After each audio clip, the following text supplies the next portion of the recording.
നമസ്കാരം. ഞാൻ ലക്ഷ്മി രാമകൃഷ്ണൻ. ആം, ഹേമ കമ്മീഷൻ്റെ റിപ്പോർട്ട് പുറത്ത് വന്നതിന് ശേഷം ഒരുപാട് പേര് അവരുടെ സ്റ്റോറി ഷെയർ ചെയ്യുന്നുണ്ട്. ആം, ഞാനും എൻ്റെ അനുഭവങ്ങളെക്കുറിച്ച് ഞാൻ പറഞ്ഞിരുന്നു. പക്ഷെ ഞാൻ ഇന്ന് നിങ്ങളോടൊപ്പം ഷെയർ ചെയ്യാൻ പോകുന്ന സംഭവം ഓർ നിങ്ങൾക്ക് ഇൻട്രൊഡ്യൂസ് ചെയ്യാൻ പോകുന്ന ദ പേഴ്സൺ മലയാളം സിനിമയിൽ മൂന്ന് മൂന്ന് മലയാളം സിനിമയിൽ ഹീറോയിനായിട്ട് അഭിനയിച്ചവരാണ്. നിങ്ങൾക്ക് എല്ലാവർക്കും ഓർമ്മയുണ്ടാവും. ആ പാട്ട് ആർക്കും മറക്കാൻ പറ്റില്ല. അമ്പലപ്പുഴ സോങ്. അതിൽ അഭിനയിച്ച ഹീറോയിനാണ് ഇന്ന് നിങ്ങളുടെ മുമ്പിൽ വന്ന് നിൽക്കുന്നത്.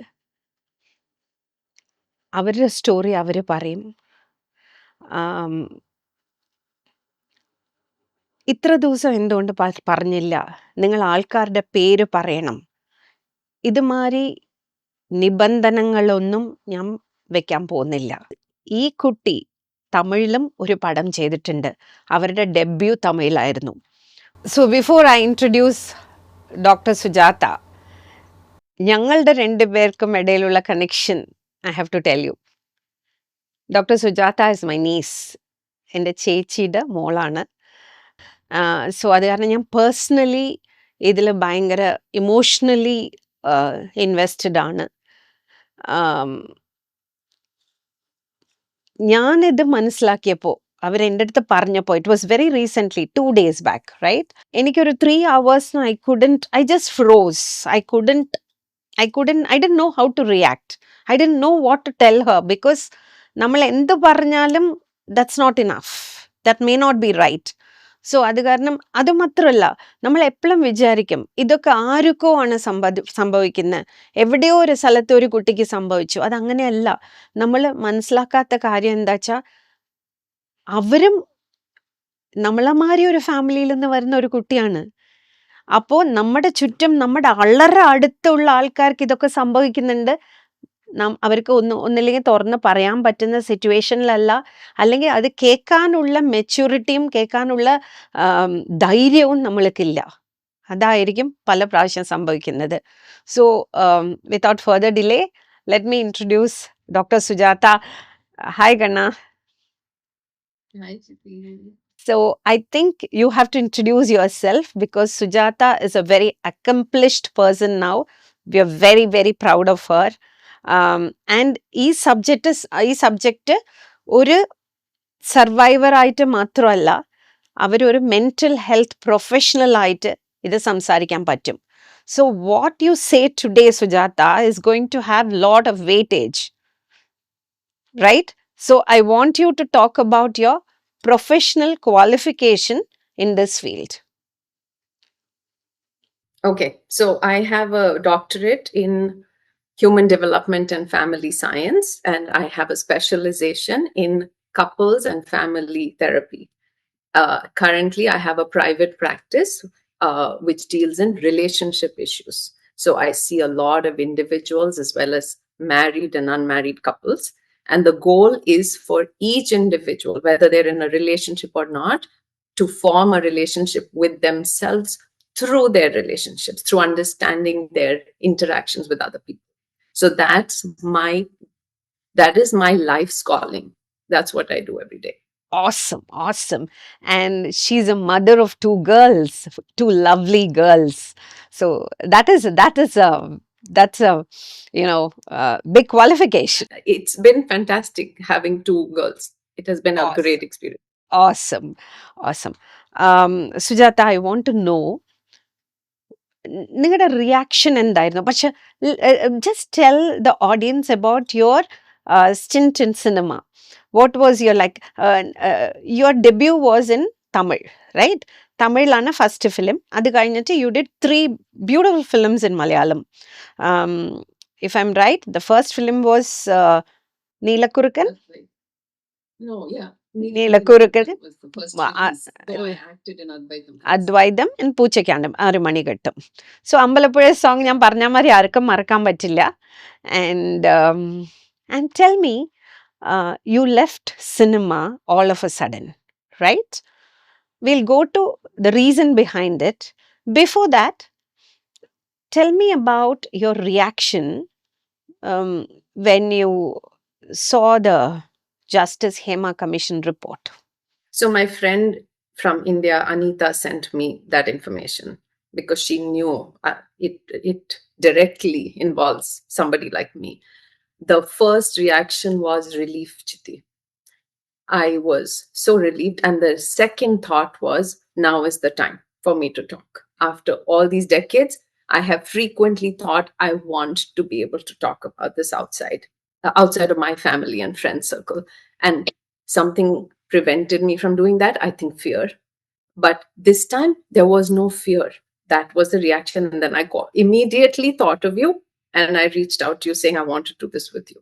So you mean to say that ഇങ്ങനെ ഒരു പ്രോപ്പർ റൂട്ടിൽ ഒരു ജസ്റ്റിസിന്റെ മേൽപ്പാർവയിൽ ഇങ്ങനെ ഒരു റിപ്പോർട്ട് വരുമ്പോൾ okay then it empowers the survivors to cope with the fear and open up. That's what you mean to say?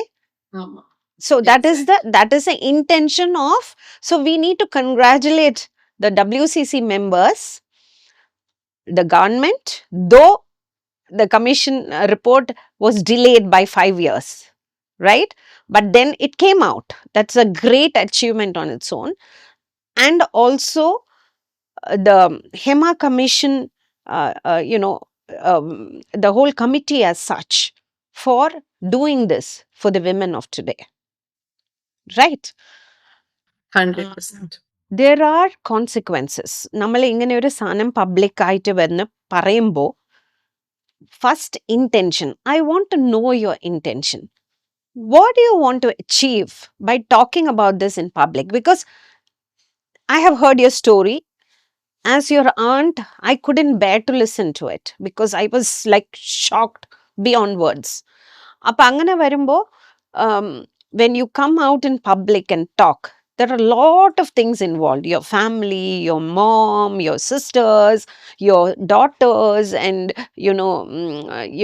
like the society, and also the social media is a very, you have to tread that path very carefully.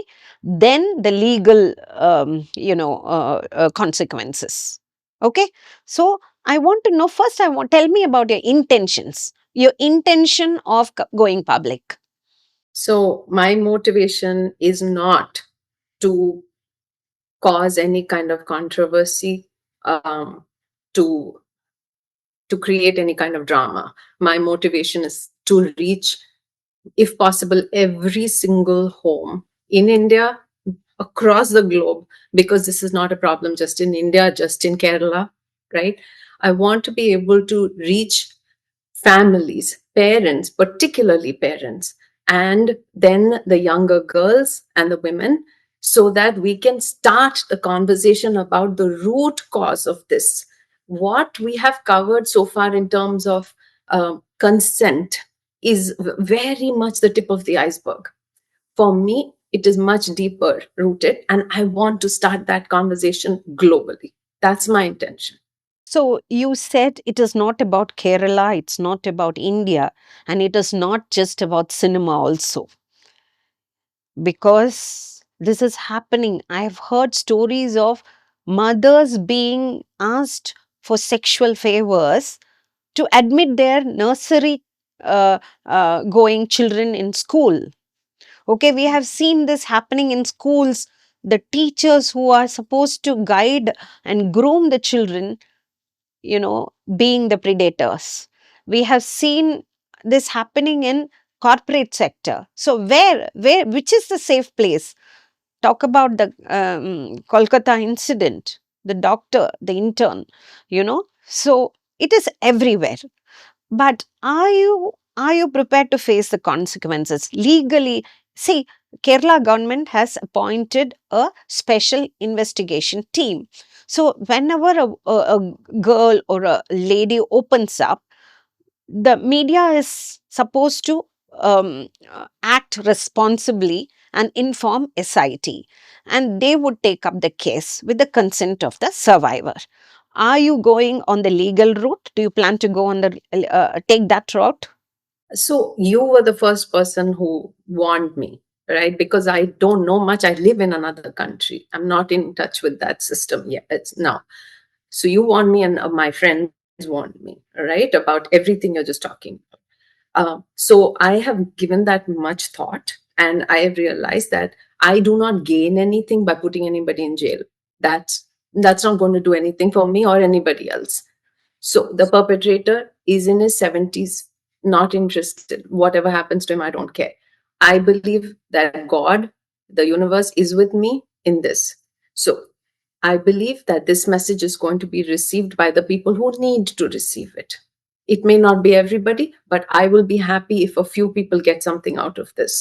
So, no, I am not concerned about the legal ramifications because I'm not at all interested in that route. Are you prepared to face the backlash, in the sense, whenever a girl opens up, she is she's the one who is judged again, all over again. She's victimized, and there will be multiple opinions. Not all, everyone should be on board, right? And since there is social media and everybody is empowered to put their opinion out there, there will be backlash. And do you have a sustained or sustainable support system?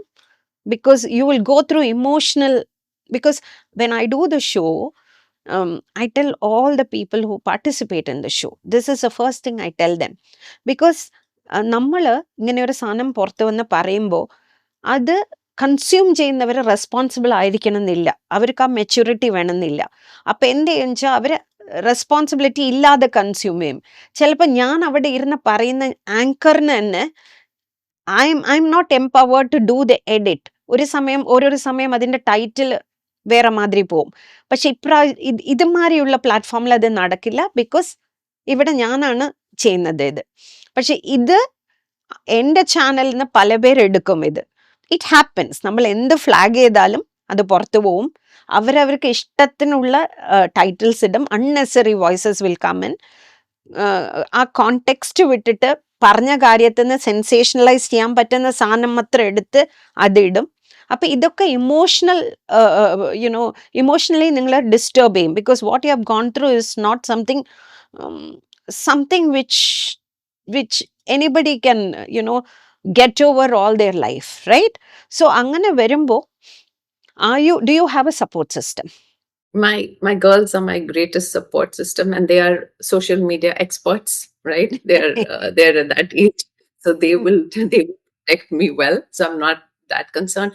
And honestly, Chitti, what I've gone through in my immediate circle, if I have faced it all these years, the lack of understanding by people who've known me, for me, strangers and their opinions, it doesn't really count as much.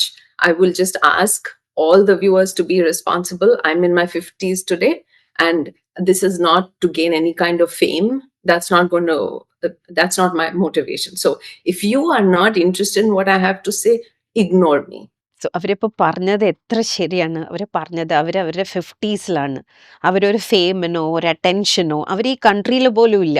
പക്ഷെ അവരിപ്പോൾ വന്ന് സംസാരിക്കുന്നത്, അവരെന്താ request ചെയ്യുന്നത് വെച്ചാൽ, നിങ്ങൾക്കിത് ഞാൻ പറയുന്നത് നിങ്ങളെ കൺസേൺ ചെയ്യുന്നില്ലെങ്കിൽ please switch off your YouTube channel, or you don't listen to it. Nobody is forcing you. It is your will and wish, right? പക്ഷേ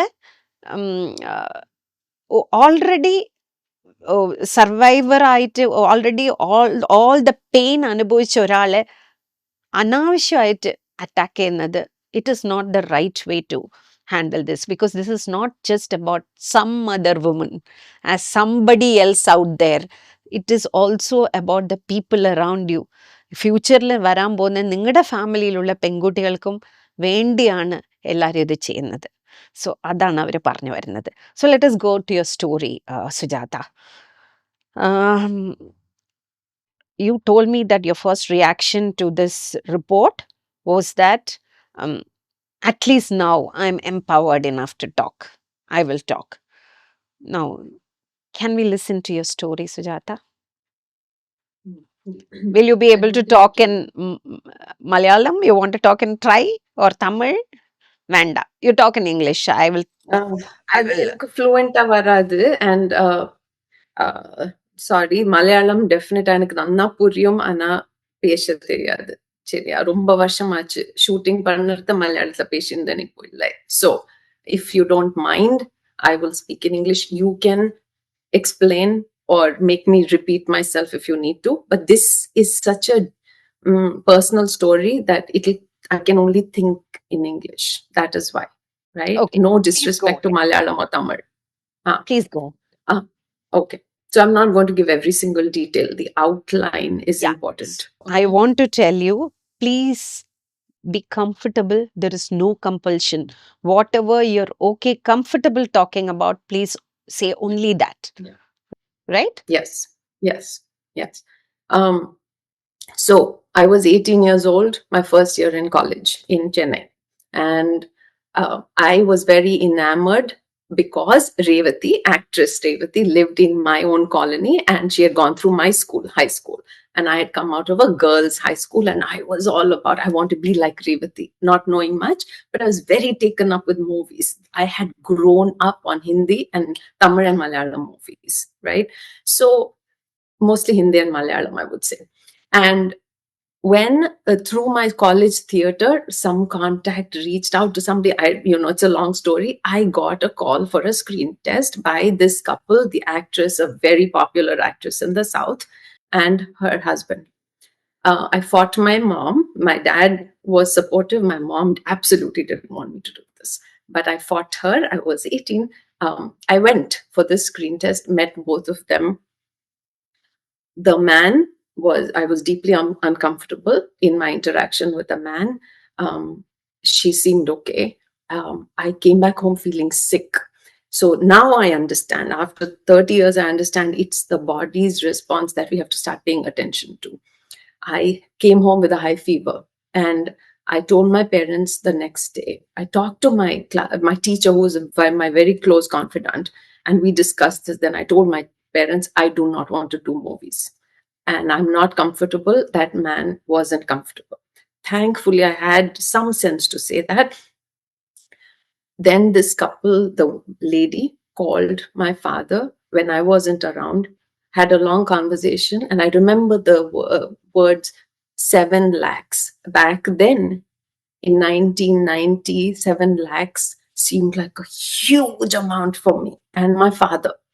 So he said, they told me they will lose 7 lakhs because they have recorded music with you in mind. Now I'm thinking, I went met them one time and she informed my dad that they had recorded music with me in mind and they needed me in the film, otherwise they would lose 7 lakhs. I remember this clearly. So my father said, we cannot do this to them. It is not fair. So I literally felt compelled to say yes. So let me intrude a bit. Let me give them a small backstory. So ഞാൻ പല സ്ഥലത്ത് പറഞ്ഞിട്ടുണ്ട്, I come from a family where cinema was taboo. Okay, ഞാൻ 18 വയസ്സായപ്പോൾ എനിക്ക് വന്ന offers ഞാൻ എടുക്കാൻ പറ്റിയില്ല. ഒരു കാര്യം, എൻ്റെ വീട്ടിൽ സമ്മതിച്ചില്ല. പ്ലസ് എൻ്റെ ഹസ്ബൻഡിൻ്റെ സൈഡിൽ ക്വസ്റ്റ്യനേ ഇല്ല. So there was no, so when Sujata, my niece went into films, it was very shocking for all of us. I don't think Tata, that is my father and your Tata, spoke to you for after that, right? No, okay. He was very upset. And there was so much of buzz around in the house saying, oh, in the ponnu cinema ku pora, ipdi pandra, apdi pandra, amme, avarde ammeyum achaneyum kuttam paranju. But the thing is, her father, that is my sister's husband, being an army man, being an officer, he had a broader outlook. My sister was dead against it, right? Your mom was dead against it. But he was the one who took all the decisions. And she was very attached to her dad. And generally it is always like that, like there is either the dad or the mom. These children know who is going to be by their side and who to go to, and they will take that road. So അപ്പം ഞങ്ങൾക്കൊക്കെ ഇത് ഭയങ്കര അതിശയമായിരുന്നു. പക്ഷെ then എനിക്കപ്പോൾ തോന്നി അയ്യോ എനിക്ക് ചെയ്യാൻ പറ്റിയില്ലല്ലോ, ഇപ്പൊ ഇവര് ചെയ്യുന്നുണ്ടല്ലോ. പക്ഷെ then I thought okay, and I was very happy about it. By that time I had already I was married and had 2 children and all that, but we were all enamored, people like me, not the others who thought cinema was sin. Yeah, so you can continue. So yeah, after much fighting at home, but finally I got convinced. Sherry then went. So I started going to this couple's house for dance lessons, and they started preparing me. I had no background at all in movies. I didn't even speak the language very clearly because we had recently come from the north. I had lived in the north till then, so I was learning the language, the dialect, and everything. We went for an outdoor shoot soon after that. Now, the promise made by this lady, the female of the couple, was that she would direct the movie and that the man would not interact with me. That was the condition on which I agreed to go ahead. We went outdoor to an outdoor location in another state, and I found that that wasn't really the case. It was more, she was talking to me more. She was the one conveying everything to me, but he ruled the entire set. So that was surprising, but now he is my boss, and I call him sir. And I have come from a background where any authority figure, particularly a male authority figure, has to be obeyed, treated with respect, right? So I became a very good student. I did everything I was supposed to do during the shoot, and he ignored me. He clearly gave me this very negative, silent treatment, showing that he was very angry with me. So he wouldn't even look at me, right? He would tell his wife to tell me things.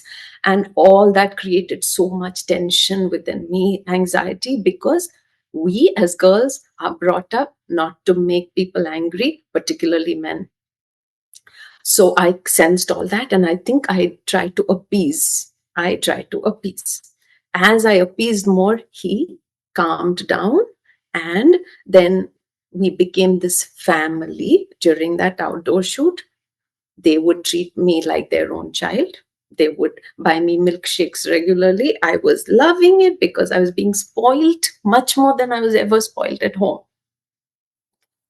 Now think about it, I'm 18, but actually, because I led such a sheltered life, I probably was closer to 12 psychologically. My body was 18. അവർ പറഞ്ഞ കാര്യം എന്താ വെച്ചാൽ നമ്മളെ വീട്ടിൽ പറഞ്ഞു തരുന്നത് എന്താണ്, mail members, അച്ഛനായിരിക്കട്ടെ അങ്കിളായിരിക്കട്ടെ, ഓ ചിത്തപ്പ താത്ത അവ ചൊന്നതെല്ലാം കേൾക്കണം, പെരിയവാർ കാലത്തിലെ മെന്ന് അവർ പറയുന്നത്. ഞങ്ങളുടെ കാലത്തിലൊന്നും when men come into the room we are supposed to get up atra. So the girls are conditioned to believe that they are supposed to be always in their good books. So when they got upset, avar upset aya, ayyo I have done something wrong, the blame is always on me. So you will go out of the way to be their good, to be their favorite, right? So this man is conditioned. He is a, I don't want to say anything. So probably, and she also said ഒരു ഷെൽട്ടേർഡ് പ്ലേസിലാണ് അവർ വളർന്നത്. എനിക്കറിയാം, because ഞങ്ങളുടെ വീട്ടിൽ എങ്ങനെയാണെന്ന് എനിക്കറിയാം. അപ്പോൾ girls സ്കൂളിലാണ് അവൾ പഠിച്ചത്. അപ്പോൾ അവൾക്ക് ഒരു എക്സ്പോഷർ, ഇതുമാതിരി she was not out there. So അപ്പോൾ അവൾക്ക് അതൊന്നും മനസ്സിലാക്കാൻ പറ്റില്ല. അവരുടെ വീട്ടിൽ തന്നെ my brother-in-law took all the decision. It was not my sister who took the decision. അപ്പോൾ അവൾ അതേ കണ്ടിട്ടുള്ളൂ. അപ്പോൾ അപ്പോൾ ഇങ്ങനെ ഒരു പടം ചെയ്യാൻ പോണു. അപ്പോൾ ചെയ്യാൻ പോയിട്ട് ഇപ്പം ഹസ്ബൻഡ് ആൻഡ് വൈഫാണ്. ഫസ്റ്റ് ആദ്യം അവർ ഡയറക്റ്റ് ചെയ്യും, ലേഡി ഡയറക്റ്റ് ചെയ്യുമെന്ന് പറയുന്നു. പക്ഷെ പിന്നെ അവിടെ സെറ്റിൽ പോയി നോക്കുമ്പോൾ ലേഡി അല്ല, ഹസ്ബൻഡാണ് ഡയറക്റ്റ് ചെയ്യുന്നത്.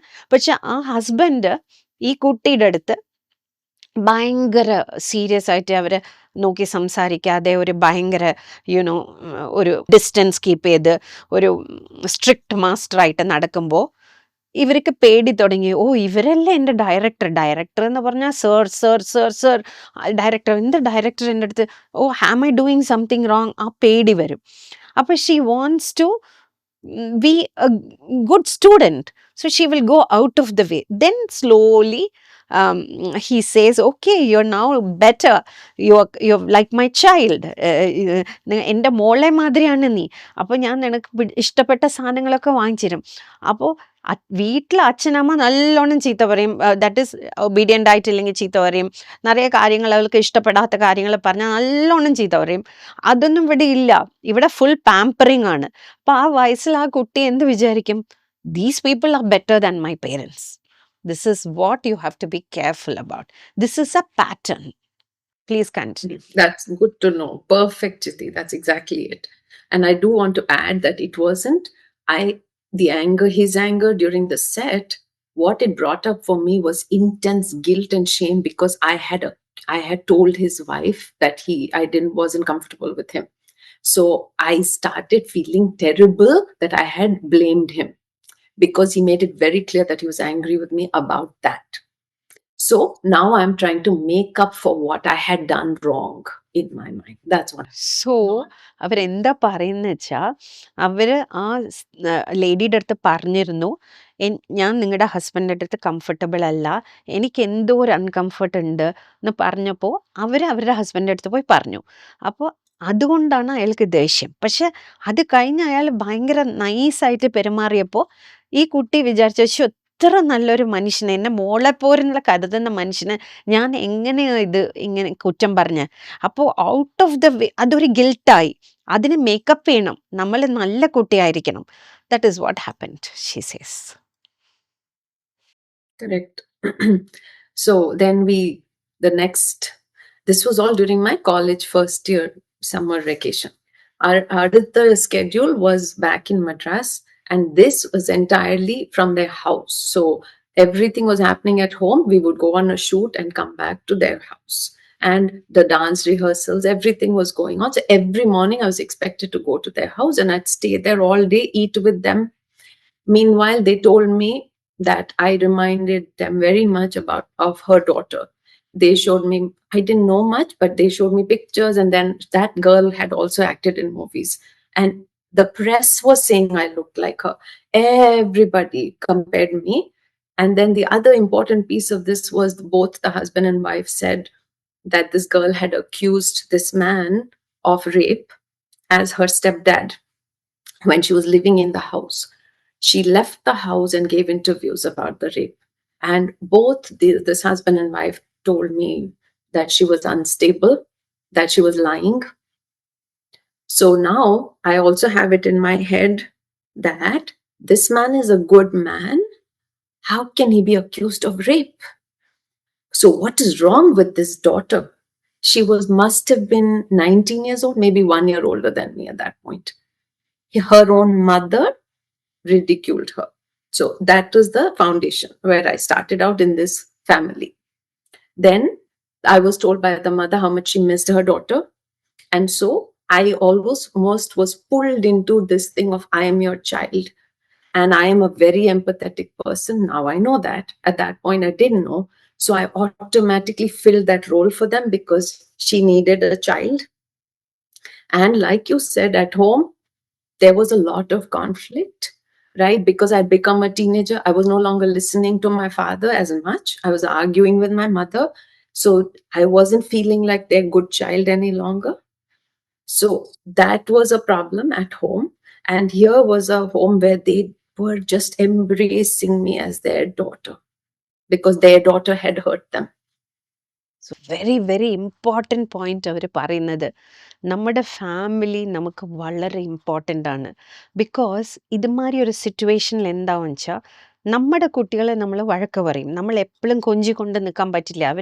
അവർ ആർഗ്യൂ ചെയ്യും. അച്ഛനമ്മയുടെ അടുത്ത് ഈ കുട്ടികൾ ആർഗ്യൂ ചെയ്യുന്ന ലിബർട്ടി എടുക്കും. പക്ഷെ പുറത്തുനിന്ന് ഒരാൾക്കാരെ, നീ എൻ്റെ മോളെ മാതിരിയാണ്, എനിക്കുള്ളത് ഒരേ മോളാണ്, പക്ഷെ അവൾ എൻ്റെ സെക്കൻഡ് ഹസ്ബൻഡിനെ ഓർ വാട്ട് എവർ അവർ ഒരു കുറ്റം പറഞ്ഞു, ഇങ്ങനെ അയാളെ റേപ്പ് ചെയ്തു എന്ന് പറഞ്ഞ് പുറത്തു പോയി, അത് കാരണം ഞാൻ ഭയങ്കര വേദനയിലാണെന്നൊന്ന് ഒരമ്മ പറയുമ്പോൾ, ആ അമ്മ നീ എന്നെ പ്രസ്സും എല്ലാവരും നീ ആ കുട്ടിയന്മാരി തന്നെ ഉണ്ടെന്ന് പറയുമ്പോൾ നാച്ചുറലി ആ 18 വയസ്സ് ഒരു റിബലിയസ് ആയിട്ട് ഭയങ്കര ഇൻഡിവിജ്വലിസ്റ്റിക് ആയിട്ട് എല്ലാ കുട്ടികളും അങ്ങനെ ഉണ്ടാവണമെന്നില്ല. ഒരു കുട്ടികൾ ഡിഫറെൻ്റ് അല്ലേ.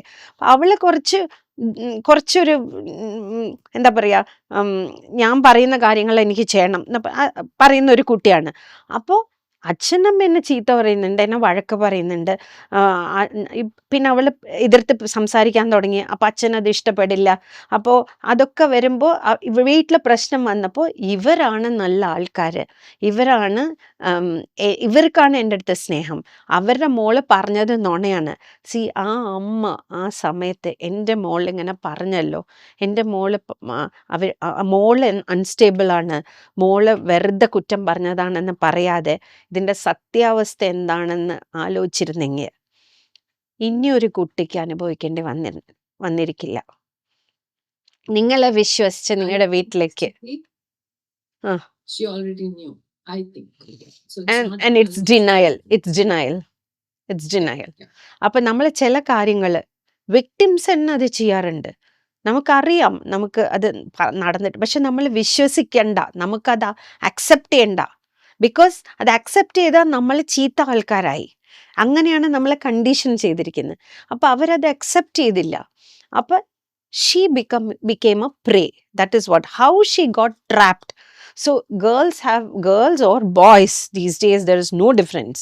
You need to understand that you need to have a solid support system, and parents have to understand that വെറുതെ കുട്ടികളെ വഴക്ക് പറഞ്ഞ് അവരുടെ പോയിന്റ് മനസ്സിലാക്കാതെ, ആ ജനറേഷൻ ഗ്യാപ്പ് ഉണ്ടെന്ന് മനസ്സിലാക്കാതെ, അവർക്ക് ഒരു ഫിയർ കൊടുത്ത് അവർ ഓപ്പണായിട്ട് നമ്മളുടെ അടുത്ത് സംസാരിക്കാൻ സമ്മതിക്കാതെ അങ്ങനെ വരുമ്പോൾ എന്താവുക വെച്ചാൽ കുട്ടികൾ പല കാര്യങ്ങൾ നമ്മളുടെ അടുത്ത് നിന്ന് മറയ്ക്കും.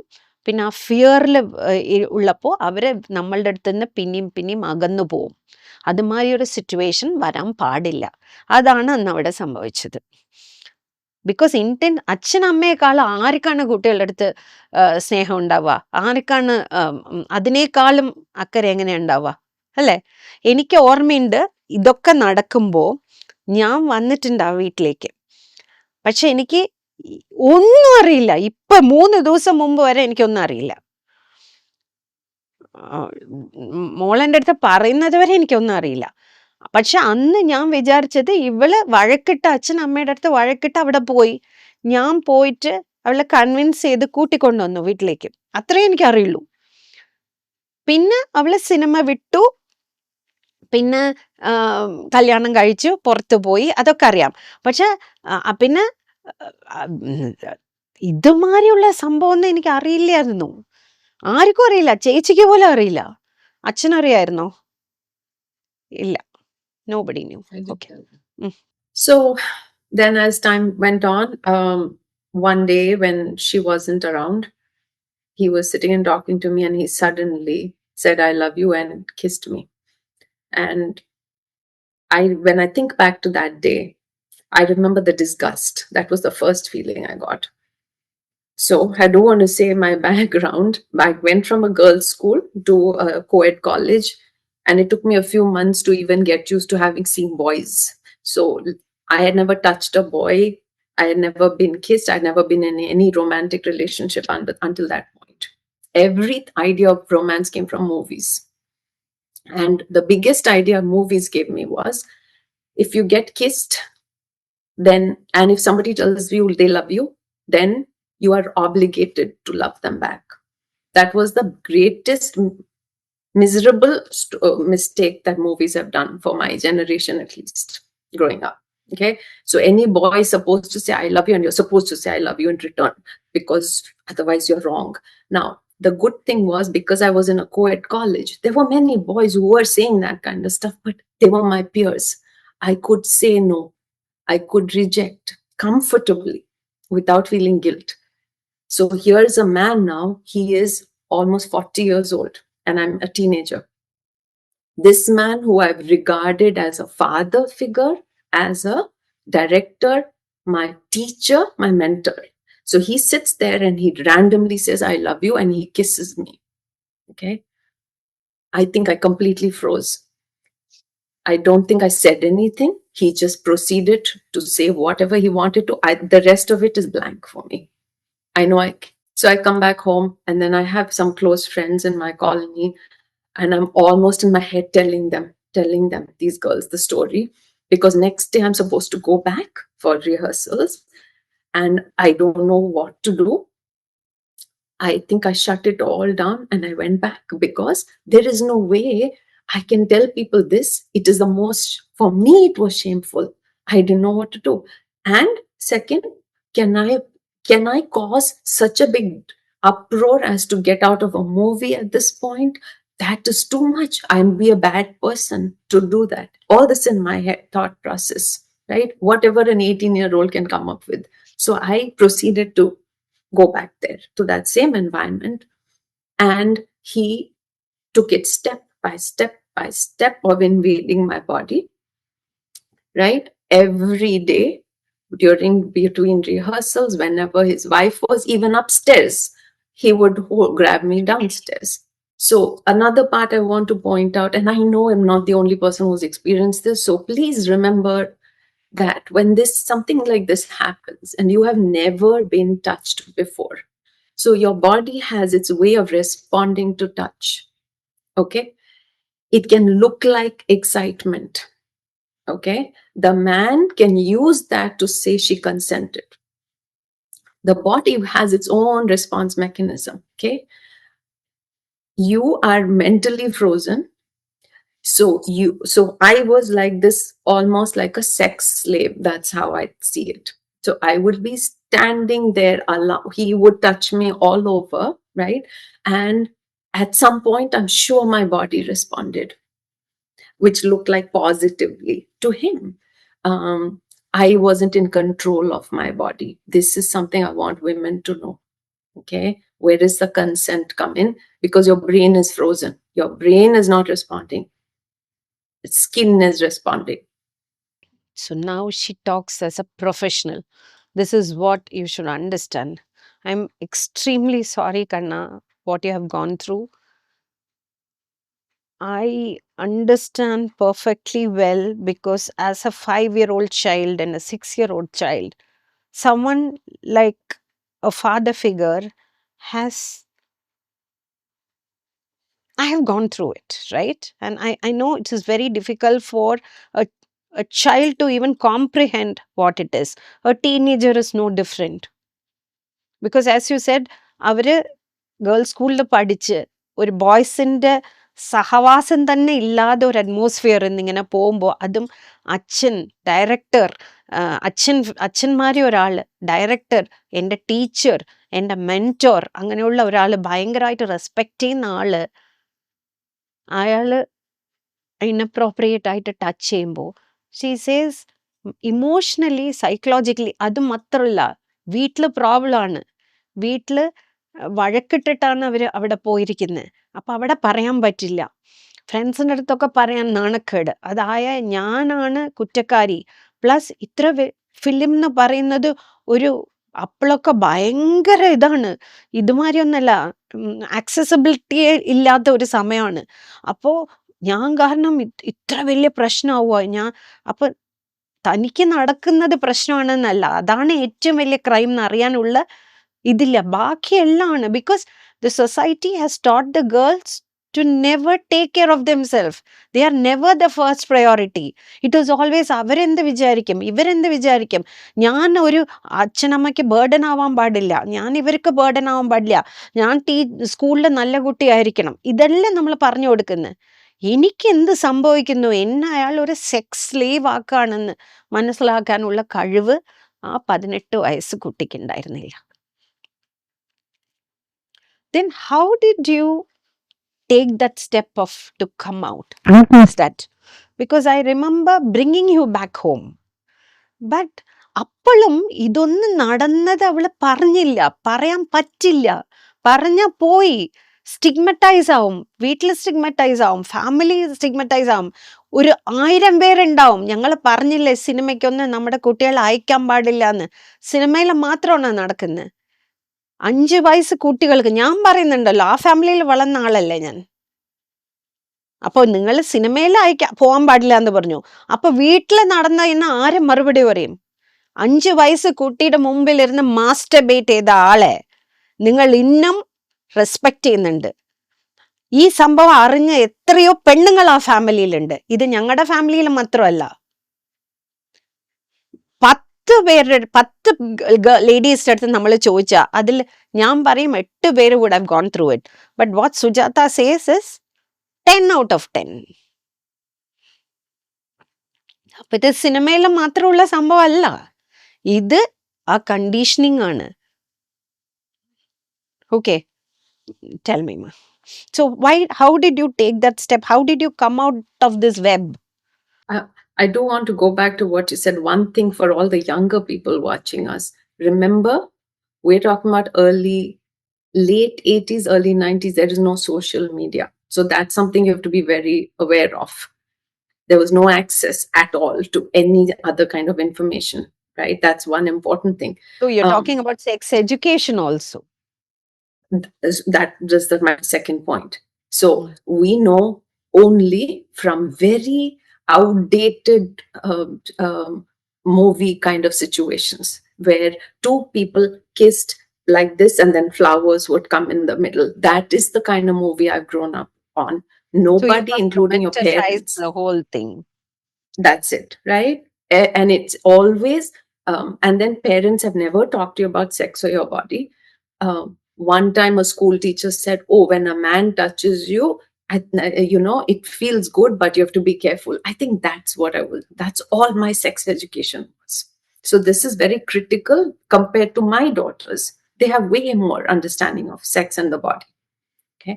So I was growing up at that point. So you told me that adults in our family knew what happened to you. I learned that only now, recently. Women, adults knew. Everybody knew, but what did they do about it? So they you said they tried to protect us from that same perpetrator in our family. But how can you really protect if you act in denial, if you don't ever discuss this, if you pretend like it never happened and we're still interacting? We interacted with that man throughout my growing up. Yeah, see, that I have to clear it to the audience. So എനിക്ക് നടന്ന സംഭവം വളരെ ചെറിയ കുട്ടിയായിരുന്നു. ഞാൻ കുറച്ച് വലുതായപ്പോൾ ഞാനത് പറഞ്ഞപ്പോൾ വീട്ടിലുള്ള മുതിർന്ന സ്ത്രീകൾക്ക് അറിയായിരുന്നു, ഈ മുതിർന്ന ഇവരുടെ അച്ഛൻ അറിയായിരുന്നു. അപ്പോൾ അവരെൻ്റെ അടുത്ത് പറയായിരുന്നു, ഈ കുട്ടികളെ ഞങ്ങളുടെ വീട്ടിൽ അവർ ഫ്രീ ആയിട്ട് വന്ന് താമസിക്കും, ഈ കുട്ടികളെ മറ്റേ സ്ഥലത്തേക്ക് വിടാൻ പാടില്ല, ആ മനുഷ്യന്റെ അടുത്തേക്ക് വിടാൻ പാടില്ല. പക്ഷെ ആ മനുഷ്യൻ എല്ലാവരുടെ അടുത്തും നോർമലായിട്ട് ഇരുന്നു. അപ്പൊ എനിക്ക് കുട്ടിയായിട്ട് എന്താ മെസ്സേജ് കിട്ടുന്നത്? That he is not at fault. ഇന്നും മാന്യനായിട്ട് നടക്കുന്നുണ്ട് പുള്ളി. അതേമാതിരി ഇനിയൊരാളുണ്ടായിരുന്നു, ഞാൻ ബിക്കോസ് ഞങ്ങൾക്ക് കോമൺ റിലേറ്റീവ്സ് അല്ലേ, ഇതേമാതിരി എനിക്കും ഡോക്ടർ സുജാതയ്ക്ക് അറിയുന്ന ഒരാളുണ്ട്. ഇപ്പോൾ പുള്ളിക്കാരന് 80 വയസ്സായി. ഞാൻ 13-14 വയസ്സുള്ളപ്പോൾ പുള്ളിക്കാരൻ ഈ കഥവില്ലേ, ഈ നിലവില്ലേ, അവിടെ നിൽക്കുമായിരുന്നു ഇങ്ങനെ. എന്നിട്ട് ഞാനിങ്ങനെ നടന്നു പോകുമ്പോൾ സോ ദാറ്റ് ഹി ക്യാൻ അപ്പൊ എനിക്ക് because you don't know what is happening. എന്തോ ഒന്ന് മേലെ തട്ടുന്നുണ്ട്, എന്താണെന്ന് അറിയില്ല നമുക്ക്. അപ്പോ നമ്മൾ സിനിമ മോശമാണ്, സിനിമയുള്ള ആൾക്കാർ മോശമാണ് എന്നൊക്കെ പറയുന്നുണ്ടല്ലോ. സ്കൂളില് വീട്ടിൽ നടക്കുന്ന സംഭവമൊക്കെ ആരാ പറയാൻ പോകുന്നതായിട്ട്? ഇപ്പൊ മറ്റേ ആള് മാന്യനാണ്, ഇപ്പോഴും മാന്യനായിട്ട് നടക്കുന്നുണ്ട്. ഇത് അറിയുന്നുണ്ട്. എൻ്റെ കസിൻ ഉണ്ട്, കസിൻ്റെ വൈഫുണ്ട്, എൻ്റെ ചേച്ചിമാരുണ്ട്, ബ്രദർ ഇൻ ലോ ഉണ്ട്. ആരും ഒന്നും ചെയ്തിട്ടില്ല, പക്ഷെ എല്ലാം നോർമലാണ്. പുറത്ത് പറഞ്ഞ കുടുംബത്തിന് നാണക്കേട്. ഞാൻ വന്ന് പറയുമ്പോൾ ഇപ്പൊ ഞാനും സുജാതയും കുടുംബത്തിന് നാണക്കേട്. You can continue. So then in that story with that man, there's one important point. How he finally led to intercourse. Until that point, there was no intercourse. There was a movie we were shooting, and I was supposed to be the bride. And I think, if I'm not mistaken, he was supposed to put a thali around me for that day, that shoot. That was the shot. So he prepped me beforehand, told me you're going to be the bride. So that is the day I will take you. I remember his words. I'm going to take you because that's the day of the wedding. So in my silly little child's head, I'm thinking, oh, this is a marriage. This is in his house where he lives with his wife, right? So we finished that shooting and he's angry that day. He's really angry because it didn't go well. He was always angry on set. So remember, I'm afraid. Then we come back home and his wife is not there for whatever reason. He puts me on the bed. I'm wearing that bridal sari, right? The pattu sari. And he forces himself on me. And I remember the pain. And I remember pushing him away, saying no. And he got angry when I said no. And then he forced himself on me. And that was my first ever experience of sex. And that dictated to me what my body was supposed to be, that it was a slave to any man's whims, especially an angry man's whims. And it wasn't about, sex is not about pleasure. Sex is about pleasing the man. So I want to very clearly say this. It's very, very difficult to even, I don't know what to tell you, Sujata, because how did you break free? So then it continued for a few months, and my mind, I had to tell myself that because he loved me, I loved him, and that when he kept telling me he wanted a child with me because his wife wouldn't give him a child, I literally had this fantasy world. And thank God, the other part of me was going to college. I was continuing college, my studies. I was doing really well there. He had, of course, isolated me from any friends, any college activities, from my own family. They both spoke ill of my family and all my friends. So I was isolated. I couldn't talk to anybody, but I maintained the college situation. My parents insisted I continue college, thankfully. Because I had another life and I could compartmentalize, gradually I realized that I think some part of me realized he was fooling me, right? Nothing was going to happen. He continued living with his wife, and I couldn't understand how. It was like a three-way situation, right? I didn't know who knew what, but and he kept mistreating me. He kept doing the angry treatment. He would yell at me. It was, and then the other side of him would be cajoling, spoiling me, telling me he was my protector, that he would protect me from everybody, that if only I listened to him. So that was my mindset. And at some point, it started getting too painful, Chitti. I have spent nights crying, not even understanding why I was crying. I was in deep pain, deep pain. I want to tell you the extent of sex slaving. He would wake me up when I was asleep to give him blowjobs. And this happened regularly.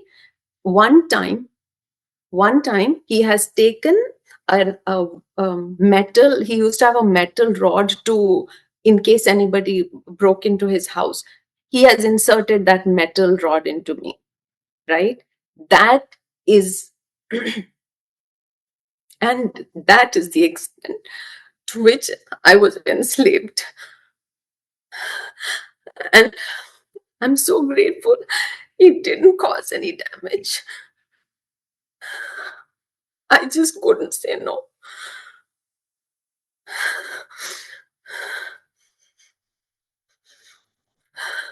So I broke out of it because at some point I realized it wasn't going anywhere. It became too much. My house, they hated me because I used to want to go there all the time. They thought I had become their family. This man was cheap torturing me. So I was so stuck. I used to keep running away from home to go there, and then I would run back home. This happened multiple times during that time. I was lost and alone.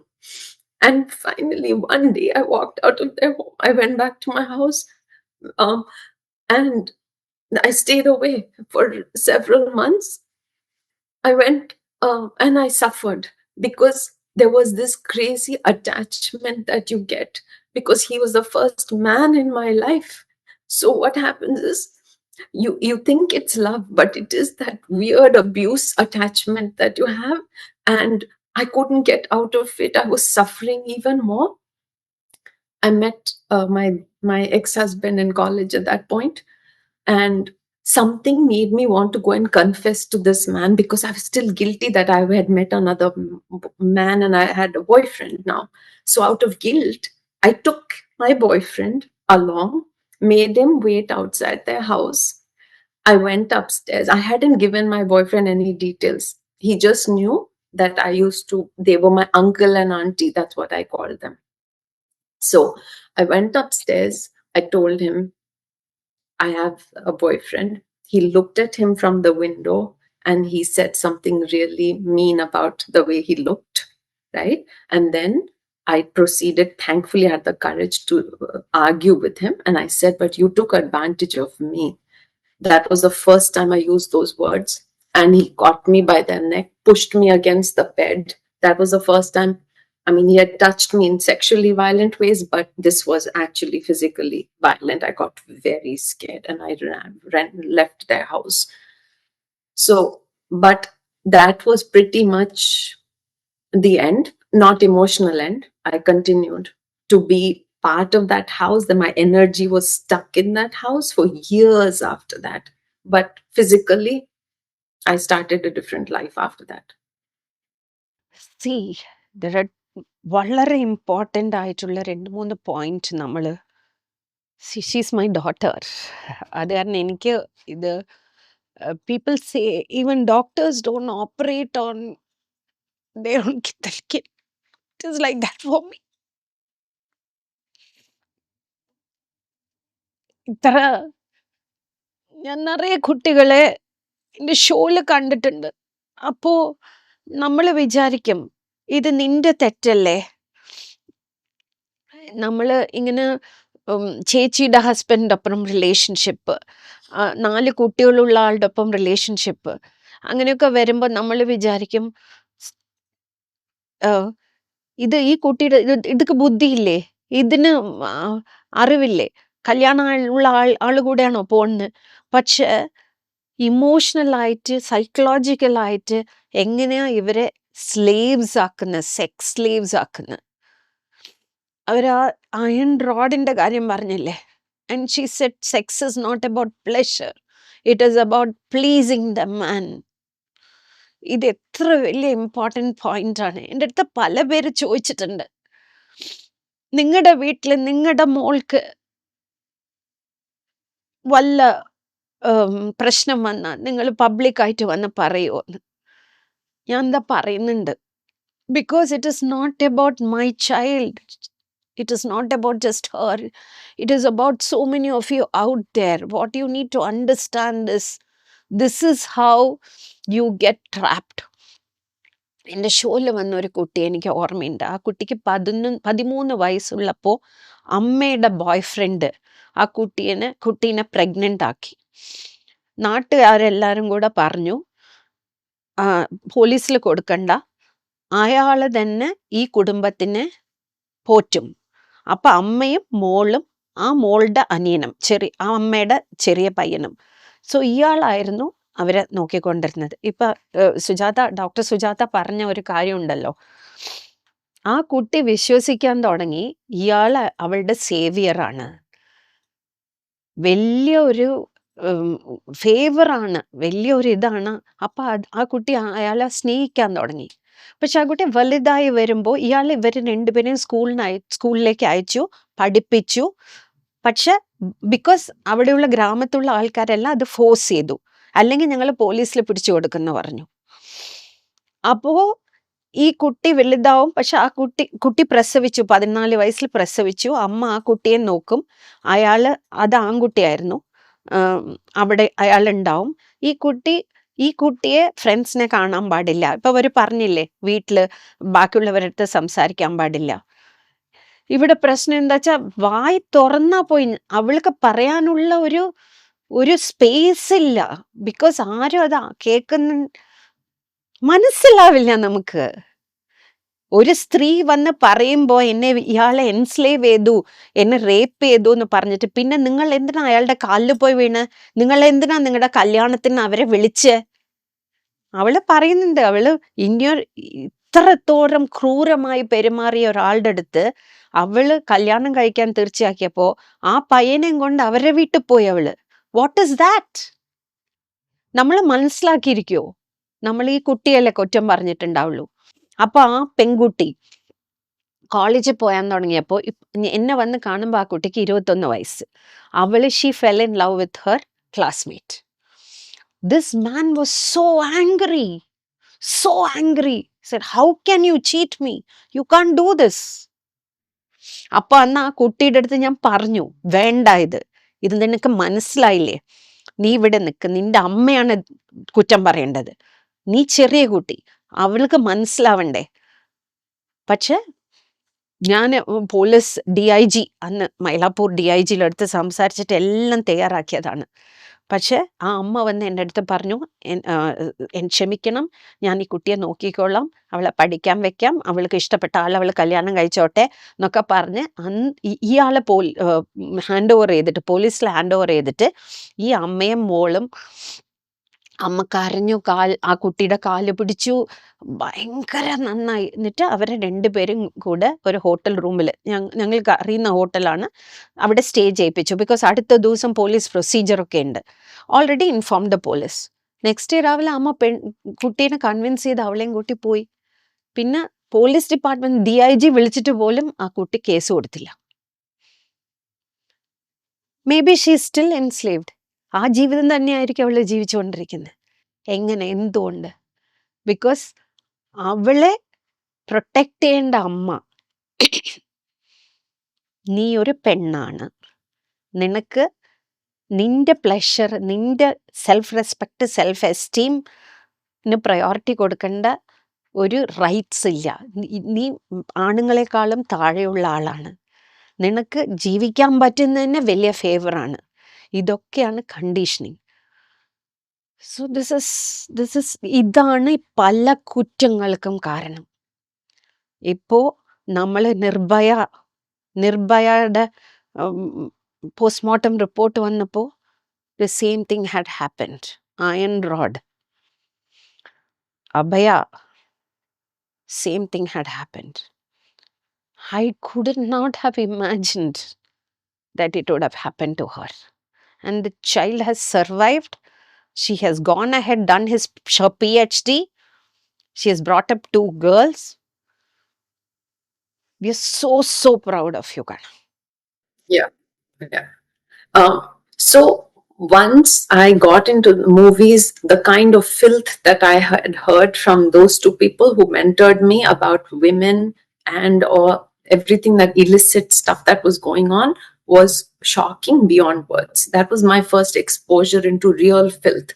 And they would always justify it by saying, வேறெல்லாம் இண்டஸ்ட்ரியில இப்படி எல்லாம் நடக்கிறது இல்லையா, கார்பரேட்ல எல்லாம் இந்த மாதிரி இல்லையா, நம்ம ஃபில்ம் இண்டஸ்ட்ரி மட்டும் why do we so I used to believe them that people were exaggerating, but the stories I heard every day were terrifying. Then I go for a shoot in Calicut. We were all in the same hotel, the director, the actors, and me. That was my first Malayalam movie. The first time I was very nervous. This again, I was told by the makeup person, that Lady. the men, the actors and directors, The lady. what? Lady makeup artist. No, I had a makeup man. Okay. He used to take responsibility for protecting me.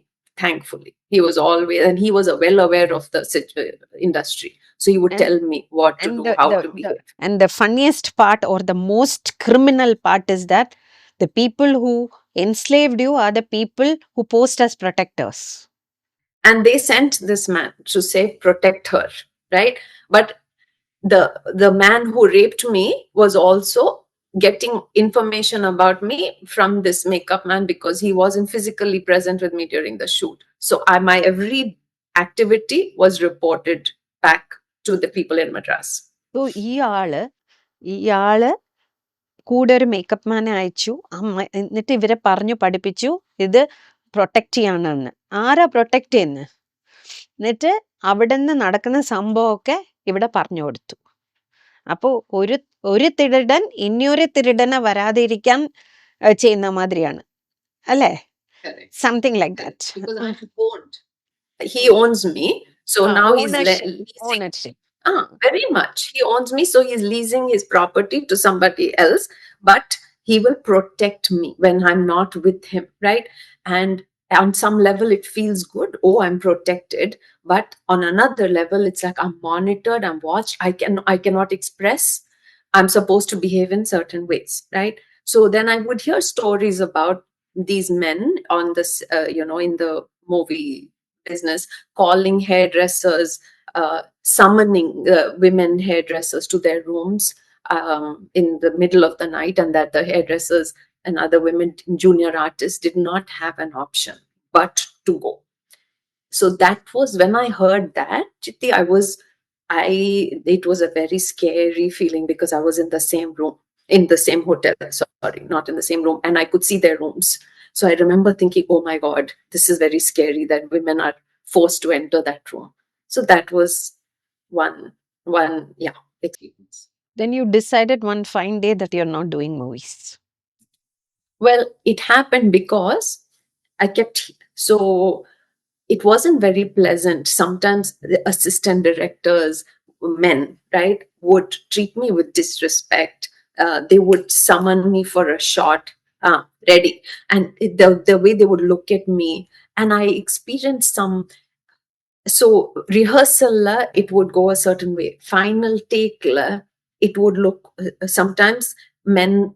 If I was in a dance song sequence with a hero, then I remember telling my closest friend at that point, this man would touch me in wrong places during the final shot, when I had nothing, I couldn't do anything about it, and he knew I wouldn't talk about it. So he would just, they would brush past your breasts or whatever, but they would do it very suavely. They were very good at that, right? And then intense disrespect, right? For one movie, had this fight sequence. I was being pushed and pulled. We rehearsed everything. Final take, this man, this villain who has pan in his mouth, he spat on my face. I was so shocked. I think they'd all planned it.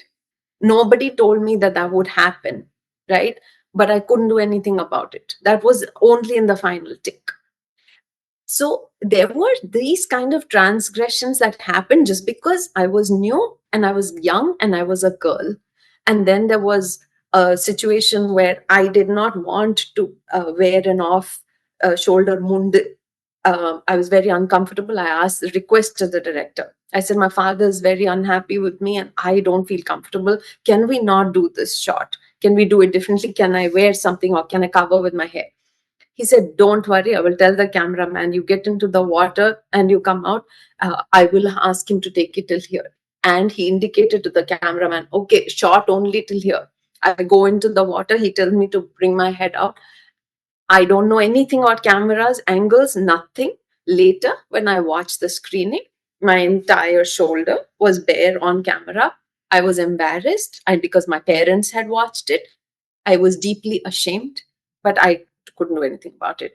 So the final straw was when I was informed that my co-star, who is now in trouble right now, he's one of the men named, my co-star was in the set and his wife was there in the set. She was following him because she was so afraid and she needed to watch what he was doing. I was told that. And for me, that was such a shock. First, that I am acting with somebody who's not of good character. And second, his wife needs to be present to make sure he's behaving himself. When I heard that, Chiti, something snapped in me. I felt unsafe throughout. And then I decided, in the pretext of I have to study, I have to continue college, which is what my parents wanted to believe. I did not tell anybody. I said, I'm done. Educated, well off, comfortable in life. She is also school topper. Okay. and everything she had in life. അങ്ങനെ ഒരു കുട്ടീനെയാണ് ഇവർ ഇത്ര ചെയ്തിരിക്കുന്നത്. അപ്പൊ imagine, ഗ്രാമത്തിൽ നിന്നും പഠിപ്പ് അറിവില്ലാതെ സിനിമ ഒരു ഒരു സിനിമയിൽ നമ്മൾ സാധിക്കണം എന്ന് പറയുന്ന കുട്ടികളെ ഇവരെന്ത് ചെയ്യും? ഇമാജിൻ, ഞങ്ങൾ ഇത്ര പേരുണ്ടായിരുന്നു, ആർക്കും അറിഞ്ഞില്ല, ഒരുത്തർക്ക് പോലും അറിഞ്ഞില്ല. പക്ഷെ ഞാൻ ഇവിടെ അല്ലായിരുന്നു, ഞങ്ങൾ മസ്കറ്റിലായിരുന്നു. മസ്കറ്റിൽ നിന്ന് വന്ന സമയത്താണ് ഞാൻ അവളെ അവിടുന്ന് കൊണ്ടുവന്നത്. അപ്പോൾ അവർ ഒരു കാര്യം പറഞ്ഞു, ഹോട്ടലിൽ താമസിക്കുമ്പോൾ ഓപ്പോസിറ്റും അപ്പുറത്തുമാണ് ഇവരുടെ റൂംസ്. അപ്പോൾ രാത്രി സമയത്ത് hair dressers, lady makeup artist അല്ലെങ്കിൽ ഹെയർ ഡ്രസ്സേഴ്സിനെ അവരുടെ ഹീറോസിൻ്റെ അല്ലെങ്കിൽ ഡയറക്ടറുടെ റൂമിലേക്ക് നിർബന്ധിച്ച് പോകാൻ പറയുന്നത് ഇവർ മനസ്സിലാക്കിയപ്പോൾ ഇവർക്ക് അൺസേഫ് ആയിട്ട് തോന്നി. അതൊന്ന്. അടുത്തത് അവർ പറഞ്ഞത്, ഒരു ഷോട്ടിൽ വെള്ളത്തിൽ നിന്ന് പുറത്തു വരണം. അപ്പം അത് അച്ഛൻ കൂടെ ഉണ്ട്. അപ്പം അച്ഛന് ഹാപ്പി അല്ല. അച്ഛൻ ആദ്യം അകത്ത് പോകുമ്പോൾ ഇതൊന്നും അറിയില്ലായിരുന്നു, ബിക്കോസ് സിനിമ എന്താണെന്ന് അറിയില്ലാത്തൊരു കുടുംബമാണ്. പക്ഷെ അവിടെ പോയപ്പിന്നെയാണ് ഈ പ്രശ്നങ്ങളൊക്കെ തുടങ്ങിയത്. അപ്പോൾ പുള്ളിക്കാരന് ഭയങ്കര ദേഷ്യമായിരുന്നു. അപ്പോൾ ഇവർ പോയി ഡയറക്ടറെ അടുത്ത് പറഞ്ഞപ്പോൾ ഡയറക്ടർ ക്യാമറാമാൻ്റെ അടുത്ത് പറഞ്ഞു, നിങ്ങൾ വറിയണ്ട, ഇതുവരെ എടുത്താൽ മതിയെന്ന്. പക്ഷെ ഷോട്ട് പുറത്ത് വരുമ്പോഴാണ് അവൾ മനസ്സിലാക്കിയത് ഇത് ഫുൾ ഷോട്ടായിരുന്നു എന്ന്. നാണക്കേടായി, കുടുംബത്തിൻ്റെ മുമ്പിൽ നാണക്കേടായി, എല്ലാം നാണക്കേടായി. അതേമാതിരി റിഹേഴ്സൽ ഒന്ന് ചെയ്യും, ഫൈനൽ ഷോട്ടിൽ ഒന്ന് ചെയ്യും. ആ കുട്ടിക്ക് മാത്രം അറിയില്ല എന്താ നടക്കാൻ പോകുന്നതെന്ന്. വെറ്റല ഇട്ടിട്ട് മുഖത്തിൽ തുപ്പി വില്ലൻ. ആ തുപ്പുന്നത് വരെ അറിയില്ല. ഈ കുട്ടി എങ്ങനെയാ അറിയോ എൻ്റെ ചേച്ചി വളർത്തിയത്? ഇവള് ആഹാരം കഴിച്ച ആ പ്ലേറ്റ് കൊണ്ടുപോയി ഇടില്ല, ബിക്കോസ് അതിൽ വീണ വെറ്റ്, അതുപോലെ അവള് തൊടില്ല. അങ്ങനെ ലാളിച്ച് വളർത്തിയതാണ്. എനിക്ക് സഹിക്കാൻ പറ്റുന്നില്ല. അതൊന്ന്. പിന്നെ ഇനിയൊരു കാര്യം അവർ പറഞ്ഞത്, ഡാൻസ് റിഹേഴ്സലിലൊക്കെ ഒരുമാതിരി ഉണ്ടാവും, പക്ഷെ ഹീറോസ് ആ ഷോട്ട് വരുമ്പോൾ നെഞ്ചത്തും ബാക്കിയുള്ള സ്ഥലത്തും അവർ വളരെ ഭംഗിയായിട്ട് തലോടിയിട്ട് പോവും, ഒന്നും ചെയ്യാൻ പറ്റില്ല. സോ അപ്പം അത് നമ്മുടെ സേഫായിട്ട് തോന്നില്ല, ഒരുമാതിരി ഒരു അറുവെറുപ്പാകും, ഒരുമാതിരി നമ്മളെ തന്നെ നമ്മൾക്ക് വെറുക്കാൻ തുടങ്ങും. നമ്മൾക്ക് എന്തോ പ്രശ്നമുണ്ട്, അതുകൊണ്ടാണ് നമുക്ക് ഇങ്ങനെയൊക്കെ സംഭവിക്കുന്നത് നമ്മൾ വിശ്വസിച്ച് തുടങ്ങും. സോ ഞാൻ പിന്നെയും പറയുന്നത് അതാണ്. എഡ്യൂക്കേഷൻ ഉണ്ട്, ആവശ്യത്തിന് ഏറെ പൈസയുണ്ട്, നല്ല കൾച്ചറോടെ വളരെ ലാളിച്ച് പൊന്നുപോലെ വളർത്തിയ കുട്ടിയാണ്. എന്നിട്ടാണ് അവൾ ഇത്ര അനുഭവിച്ചിരിക്കുന്നത്. അപ്പോൾ വേറെ വിധത്തിൽ ഒപ്രസ്ഡ് ആയ, എക്കണോമിക്കലി ഒപ്രസ്ഡ്, ബാക്കിയുള്ള കാസ്റ്റ് വൈസ് ഒപ്രസ്ഡ്, അതുമാതിരത്തെ കുട്ടികൾ എന്തൊക്കെ അനുഭവിക്കും ഒന്ന് ആലോചിച്ച് നോക്കാൻ പറ്റുന്നതല്ലേ ഉള്ളൂ നമുക്ക്. നമ്മൾ കണ്ണ് തുറക്കേണ്ട സമയമായി. അതാണ്. ഓക്കെ കണ്ണ, now I want to ask you one thing. As a mental health professional,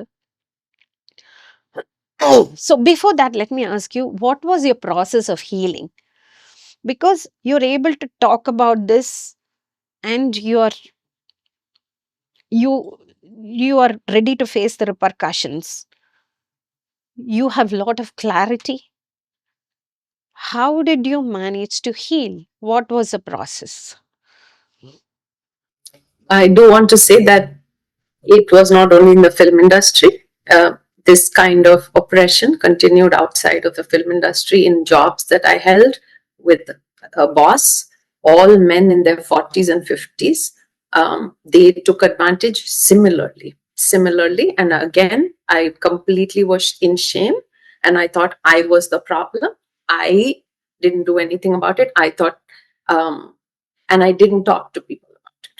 Okay. So this happened outside too, in very well-known multinational companies. Okay, so I want to say that. So the healing did not even begin for 20 years. I went about with my life, got married, had children, went to another country, continued to work. Of course, away from India, there was no opportunity like that, the way I had in India, to be constantly under the male gaze. That coming away gave me that privacy and safety, which I didn't have in India growing up. That was a constant, the male gaze. I was an object continuously.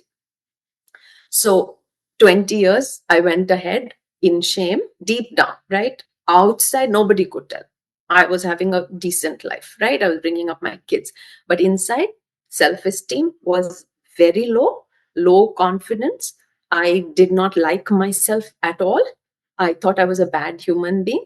And I was also told by family members who had a sense of what I had gone through, but I had presented it to everybody else like this. I had relationships, I had affairs, right? And so I am the bad. Something is wrong with me. I used to tell my husband this, something is wrong with me. I don't understand what's wrong with me. Why do I fall for older men? Fall for older men. I thought I had some kind of daddy issues. And I want to say this because everybody talks about daddy issues.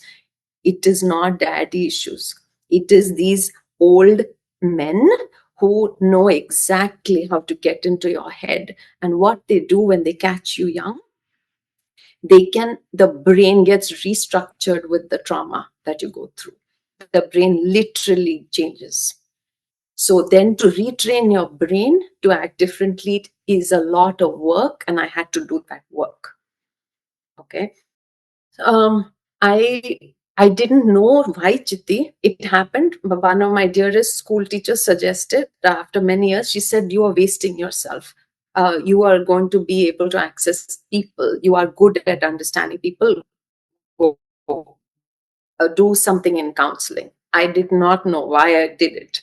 I went into it, and as I started studying and understanding families and my own family and how it had contributed to my mental health and my health in general, and how I was raising my own children, that education, then I was trained as a therapist. That was a therapy for me. That was 7 years I went through graduate school here, and it was a fantastic cathartic experience, and emotionally it destroyed me because it broke all my paradigms about myself, and I had to go through. I became a whole new person. By the end of it, I ended my marriage because I had stayed on in a marriage because of the shame, because I thought I was an immoral person and I didn't deserve any better. So I had also done that, and inadvertently, my children got affected because I had felt that way about myself. So I ended my marriage after that, and then I started more healing. When I work with people, I heal, because this story that you and I are talking about, I hear here. I talk to Americans every day, and the number of times I've heard about a young girl child being molested by her own father, her stepfather, any father figure, commonplace. I hear it all the time. So then it helped me normalize my situation. And as I was going through the training, we studied the differences and the definitions of what is rape, what is consent, what is molestation. And then I understood coercion. For me, what was rape? A bad villain from a movie would come and lie on top of an actress. That was rape. They did not include the fact that people you care for, you look up to, you trust, that person who's not a bad man in your mind, he can come, he can weave his way into your life and then rape you and molest you.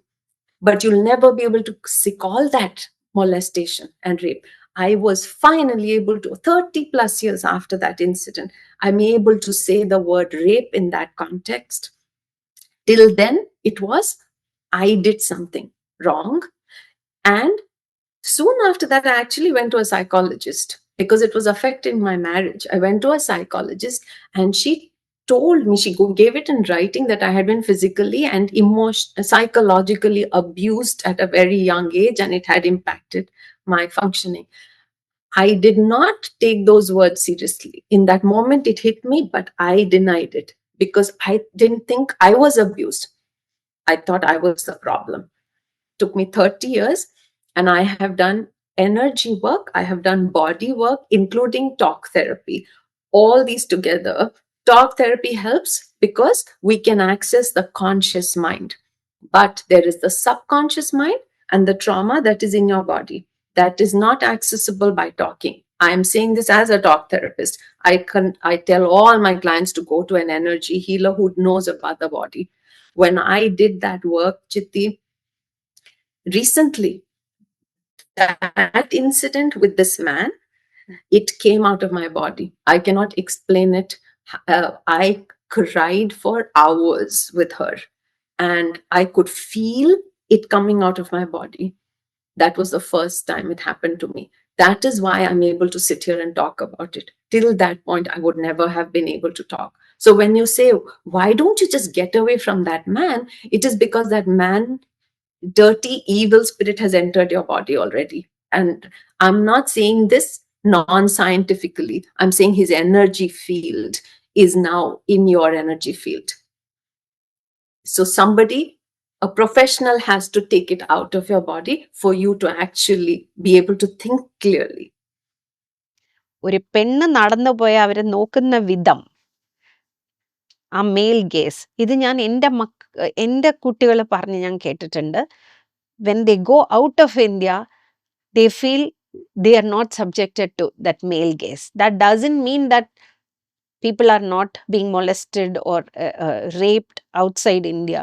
When you see the statistics, most of the so-called developed countries have, the numbers are more. Okay, so it is not India is not a rape country as it is made out to be.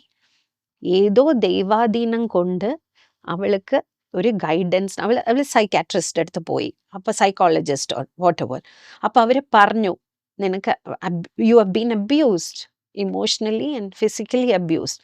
അപ്പോഴും അതിൻ്റെ seriousness മനസ്സിലായില്ല. It took 20 years she says. അത് കഴിഞ്ഞിട്ടാണ് normal life lead ചെയ്തു.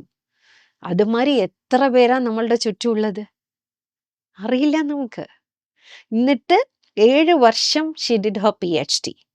പിന്നെ she also said every day she talks to people, talks to families, how this affects their relationships. That is her specialization, right? Relationships is your specialization. അപ്പോൾ ഒരു mental health expert ആയിട്ട് അവർ പല കാര്യങ്ങൾ share ചെയ്തു. What I would want is for every boy and girl to be raised to understand that they are the most important people for themselves. Okay, when and that they can trust themselves, they can trust their bodies. The body will give you messages about people around us. If parents do not force their children to be nice and obedient children, then they know exactly how to behave, and in a way that will take care of themselves. So that for me is the crux of the matter. Empower your children to trust themselves. Don't put societal rules in them, in their heads, that will confuse what they already know. When we are born, we already know ourselves. Then we go through a whole process of unknowing ourselves.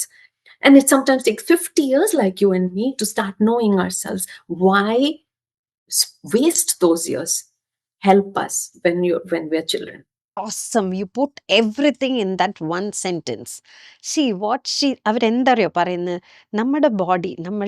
നമ്മുടെ ബോഡിക്ക് അറിയാം, നമ്മുടെ body will give us messages. That is why we antenna മാതിരി നമ്മൾക്ക് വരും.